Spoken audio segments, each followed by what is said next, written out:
Hello and welcome to 5 short scary stories that will keep you up at night. Have fun. Who is in my bed? A father went to say goodnight to his 7-year-old son, very well knowing that if he didn't, his son would have trouble sleeping. It was a nightly routine between them. He entered the dimly lit room, where his son waited under his blanket. With the first glance, the father could tell that there was something unusual about his son tonight, but couldn't put his finger on it. He looked the same but had a grin that drew from ear to ear. "You okay, buddy?" the father asked.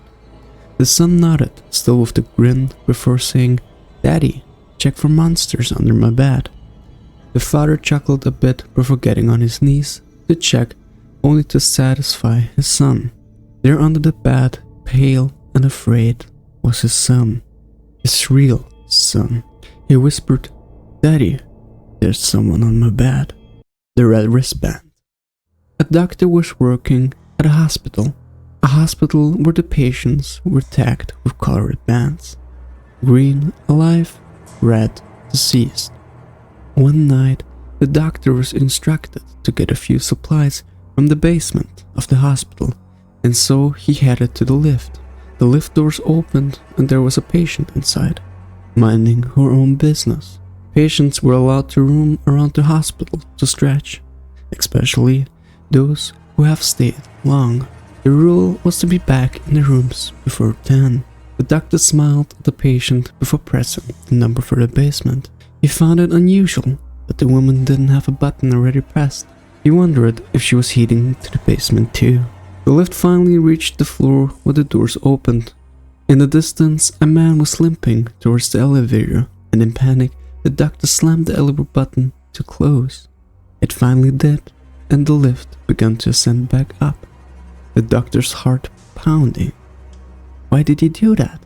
He was trying to use the lift. The woman stated, annoyed. "Did you see his wrist?" the doctor asked. "It was red. He died last night." "I would know, because I did his surgery." The woman lifted her wrist. He saw red. She smiled. Like this one. A mother's call. A daughter was in her room upstairs, doing her homework, when suddenly she heard her mother call to come down for dinner. She jumped onto her feet and began making her way towards the stairs. But before even took a step, hands grabbed her and pulled her into the laundry room besides the staircase. She panicked before realizing it was her mother, her real mother. Eyes watery and bloodshot. "Don't go down there, honey. I heard it too." We didn't question why. We didn't question why the small town we had found after getting lost in the countryside wasn't on the map. We didn't question why the shopkeeper in town didn't have eyebrows or hair on his head. We didn't question why he looked so strangely at us. We didn't question why the gas at the station we stopped at was so cheap. We didn't question why the clerk at the station insisted on making a phone call in the back before ringing us up. We didn't question why the funny man outside by our car let us know that the sun was going down. We didn't question why so many bald people stood on the street watching us frantically leaving the town behind.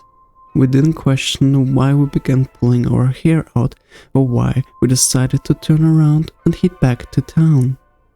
We knew why. I always had a problem with sleeping growing up. Many times I would get sleep paralysis, but after I blessed my room, it hasn't happened in months. This happened to me about a year ago. I woke up in the middle of the night, frozen. If I tried to move, I would get a really loud ringing noise in both my ears. It would get louder each time I moved. I was terrified. I was too scared to open my eyes, but I felt the presence of someone in the room with me. My room isn't completely dark because I have a small blue light. I open my eyes and see a very tall and dark figure with 2 horns on each side of his head, just standing there in the corner of my room, facing me.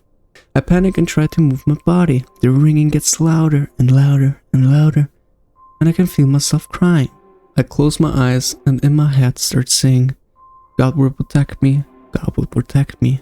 Then I hear a low, evil voice say, God can't help you anymore. I hope you enjoyed those 5 scary stories. If you want more, like and subscribe. Thank you for watching. Boo.